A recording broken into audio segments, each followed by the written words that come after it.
بسم اللہ الرحمن الرحیم۔ خالد بن ولید رضی اللہ تعالیٰ عنہ ایک ایسے صحابہ رسول کی داستان ہے جس نے اسلام قبول کیا تو آپ جناب حضور اکرم صلی اللہ علیہ وآلہ وسلم نے سیف اللہ یعنی اللہ کی تلوار کے خطاب سے نوازا۔ آپ چند ہزار مجاہدین اسلام کے ساتھ نکلے اور لاکھوں کی دشمن فوج کا مقابلہ کر کے اسلام کا پرچم کریا کریا نگر نگر سر بلند کیا۔ آپ کے نام سے دشمن اسلام دشمن قوتیں گھبرا جایا کرتی تھی۔ آپ جس ملک پر بھی حملہ کرتے وہاں فوجیں دوڑ جایا کرتی تھی۔ آپ کو ہمیشہ اللہ تعالیٰ نے عزت بخشی، آپ فتح یاب ہوئے۔ آپ کا نام ہمیشہ سنہری حروفوں میں لکھا گیا۔ تو آئے چلتے ہیں خالد بن ولید کی کہانی کی طرف۔ یہ ناول، یہ داستان ایک ایمان فروز ہے۔ تو آئے چلیں۔ خالد بن ولید، قسط نمبر 31۔ میری بات کو جھوٹ مت سمجھو تو اپنے انجام کو بہت جلدی پہنچ جاؤ گے۔ شتر سوار ابو حسنہ نے کہا، کسی سے پوچھو ہمارا سردار ادھر کیوں گیا ہے۔ اس نے پھر چلانا شروع کر دیا، اے قبیلہ قریش، مسلمان اچھی نیت سے نہیں آئے۔ ابو حسنہ کا واویلا مکہ کی گلیوں سے ہوتا ہوا ابو سفیان کی بیوی ہند کے کانوں تک پہنچا۔ وہ آگ بگولا ہو کے باہر آئی اور ہجوم کو چیرنے لگی جس نے ابو حسنہ کو گھیر رکھا تھا۔ اس نے ابو حسنہ کا گریبان پکڑ کر کہا، میری تلوار محمد کے خون کی پیاسی ہے، تم میری تلوار سے اپنی گردن کٹوانے کیوں آ گیا؟ کیا تو نہیں جانتا کہ جس پر تو جھوٹا الزام تھوپ رہا ہے وہ میرا شوہر اور قبیلے کا سردار ہے؟ اپنی تلوار گھر سے لے آ خاتون، ابو حسنہ نے کہا، لیکن تیرا شوہر آ جائے تو اس سے پوچھنا وہ کہاں سے آیا ہے۔ اور تو کہتا ہے محمد لشکر لے کر آیا ہے، ہند نے پوچھا۔ خدا کی قسم، ابو حسنہ نے کہا، میں وہ کہتا ہوں جو میں نے دیکھا ہے۔ اگر تو سچ کہتا ہے تو مسلمانوں کو موت ادھر لے آئی ہے، ہند نے کہا۔ ابو سفیان واپس آ رہا تھا۔ اہل مکہ ایک میدان میں جمع ہو چکے تھے۔ رسول کریم صلی اللہ علیہ وسلم پیش قدمی اب راز نہیں رہ گئی تھی، لیکن اب کوئی فرق نہیں پڑتا تھا۔ اہل قریش اب کسی کو مدد کے لیے نہیں بلا سکتے تھے۔ ابو سفیان آ رہا تھا، لوگوں پر خاموشی طاری تھی۔ ابو سفیان کی بیوی ہند لوگوں کو دائیں بائیں دھکیلتی آگے چلی جا رہی تھی۔ اس کے چہرے پر قہر و غضب تھا اور اس کی آنکھوں سے جیسے شعلے نکل رہے ہوں۔ ابو سفیان نے لوگوں کے سامنے آ کر گھوڑا روکا۔ اس نے اپنی بیوی کی طرف توجہ دی۔ اہل قریش، ابو سفیان نے بلند آواز سے کہا، پہلے میری بات ٹھنڈے دل سے سن لینا، پھر کوئی اور بات کہنا۔ میں تمہارا سردار ہوں، مجھے تمہارا وقار عزیز ہے۔ محمد اتنا زیادہ لشکر لایا ہے جس کے مقابلے میں تم قتل ہونے کے سوا کچھ نہیں کر سکو گے۔ اپنی عورتوں کو بچاؤ، اپنے بچوں کو بچاؤ۔ قبول کر لو اس حقیقت کو جو تمہارے سر پر آ گئی ہے۔ تمہارے لیے بھاگ جانے کا بھی کوئی راستہ نہیں ہے۔ ہمیں یہ بتا ہمارے سردار، ہم کیا کریں؟ لوگوں میں سے کسی کی آواز آئی، محمد کی اطاعت قبول کر لینے کے سوا اور کوئی راستہ نہیں۔ ابو سفیان نے کہا، خدا کی قسم مسلمان ہمیں پھر بھی نہیں بخشیں گے۔ ایک اور آواز اٹھی، وہ اپنے مقتولوں کا بدلہ لیں گے، وہ سب سے پہلے تمہیں قتل کریں گے۔ عہد میں تمہاری بیوی نے ان کی لاشوں کو چیرا پھاڑا تھا۔ ہند لگ کھڑی پنکار رہی تھی۔ میں تم سب کی سلامتی کی ضمانت لے کر آیا ہوں، ابو سفیان نے کہا۔ میں محمد سے مل کر آ رہا ہوں، اس نے کہا ہے تم میں سے جو میرے گھر میں آ جائیں گے، جو مسلمانوں کے جبر و تشدد سے محفوظ رہیں گے۔ کیا مکہ کے سب لوگ تمہارے گھر میں سما سکتے ہیں؟ کسی نے پوچھا۔ نہیں، ابو سفیان نے کہا، محمد نے کہا ہے کہ جو لوگ اپنے گھروں سے باہر نہیں نکلیں گے اور ان کے دروازے بند رہیں گے، ان پر بھی مسلمان ہاتھ نہیں اٹھائیں گے، اور جو لوگ خانہ خدا کے اندر چلے جائیں گے ان کو بھی مسلمان اپنا دوست سمجھیں گے۔ وہ دشمن صرف اسے جانیں گے جو ہتھیار لے کر آئے گا۔ ابو سفیان گھوڑے سے اتر آیا اور بولا، تمہاری سلامتی اسی میں ہے، تمہاری عزت اسی میں ہے، تم دوستوں اور بھائیوں کی طرح ان کا استقبال کرو۔ ابو سفیان قریش کے مشہور سالار اکرمہ نے للکار کر کہا، ہم اپنے قبیلے کے قاتلوں کا استقبال تلوار اور برچھیوں سے کریں گے، ہمارے تیر ان کا استقبال مکہ سے دور کریں گے۔ قریش کے دوسرے دلیر اور تجربہ کار سالار صفوان نے کہا، ہمیں اپنے دیوتاؤں کی قسم، ہم دروازے بند کر کے اپنے گھروں میں بند نہیں رہیں گے۔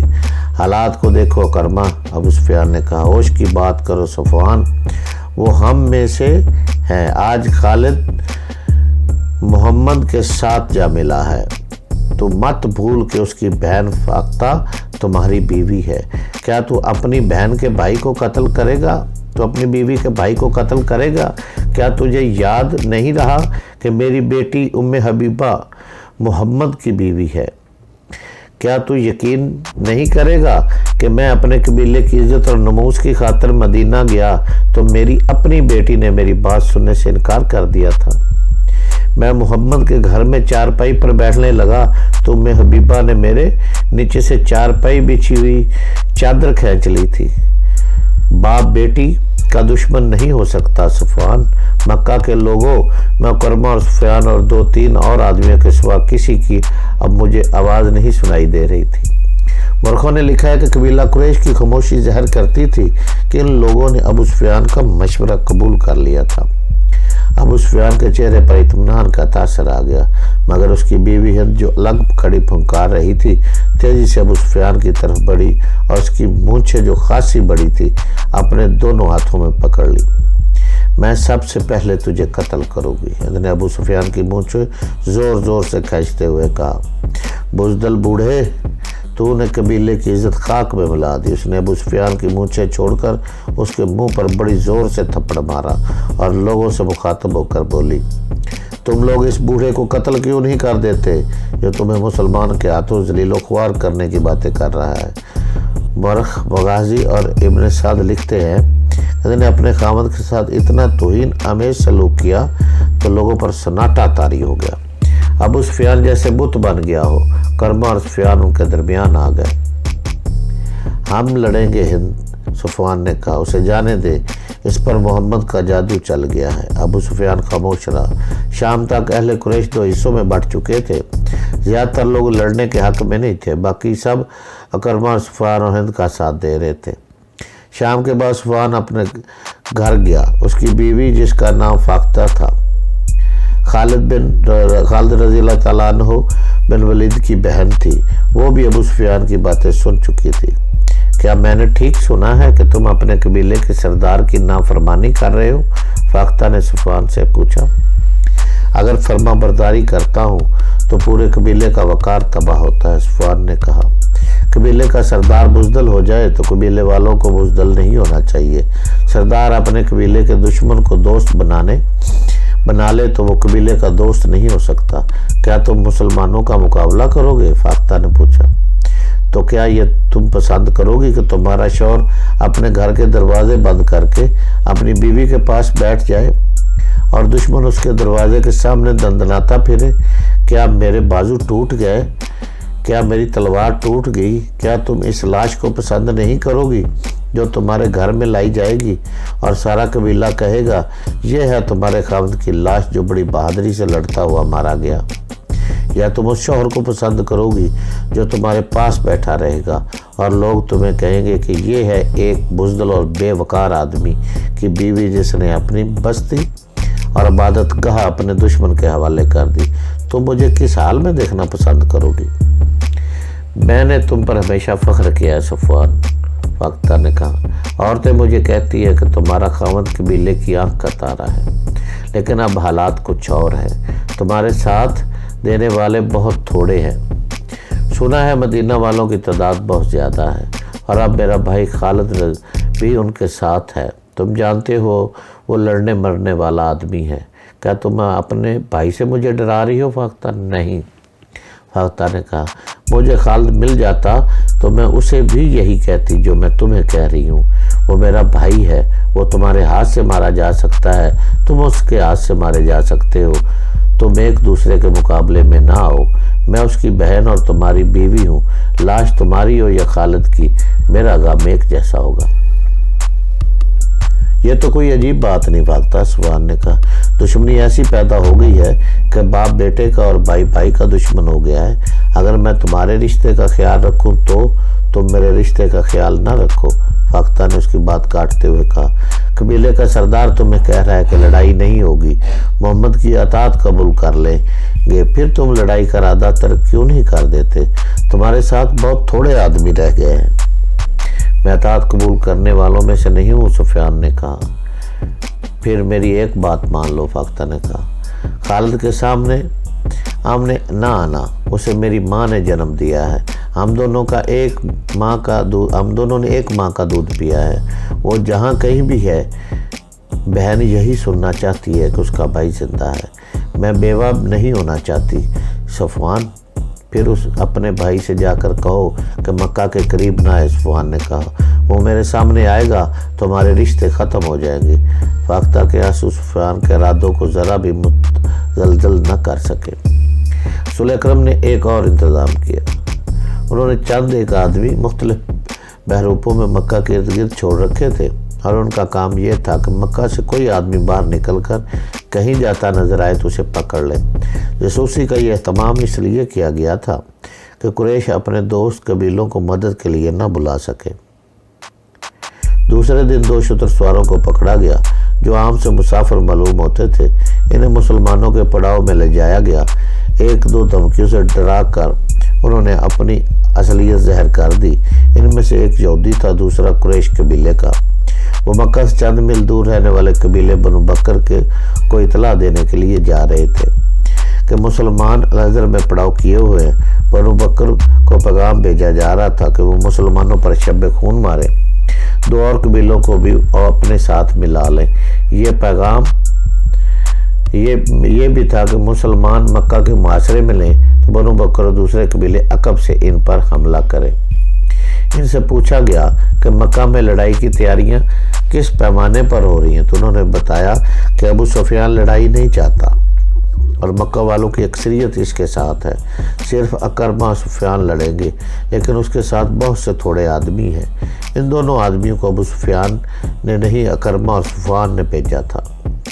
رسول کریم نے اپنے سلاروں وغیرہ سے کہا کہ مکہ میں یہ فرض کر کے داخل ہوا جائے گا کہ قریش شہر کے دفاع میں لڑیں گے۔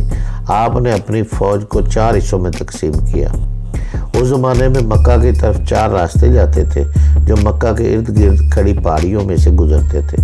فوج کے ہر حصے کو ایک ایک دستہ دے دیا گیا۔ انہیں اپنے اپنے راستے سے مکہ شہر کی طرف پیش قدمی کرنی تھی۔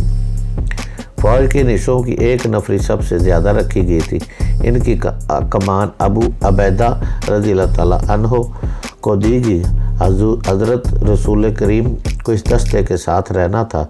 1 حصے کی کمان علی رضی اللہ تعالیٰ عنہ کے پاس تھی، 1 کے کماندار زبیر رضی اللہ تعالیٰ عنہ تھے اور 4تھے حصے کی کمان خالد رضی اللہ تعالیٰ عنہ کے پاس تھے۔ مورخوں نے لکھا ہے کہ اسکیم میں غیر معمولی دانشکار فرما تھی۔ چاروں سمتوں سے پیش قدمی کا مقصد یہ تھا کہ مکہ کے دفاعی دستوں کو 4 حصوں میں بکھیر دیا جائے۔ اگر وہ مسلمانوں کی پیش قدمی کو کسی 1 یا 2 راستوں پر روک بھی لے تو دوسرے دستے آگے بڑھ کر شہر میں داخل ہو سکے۔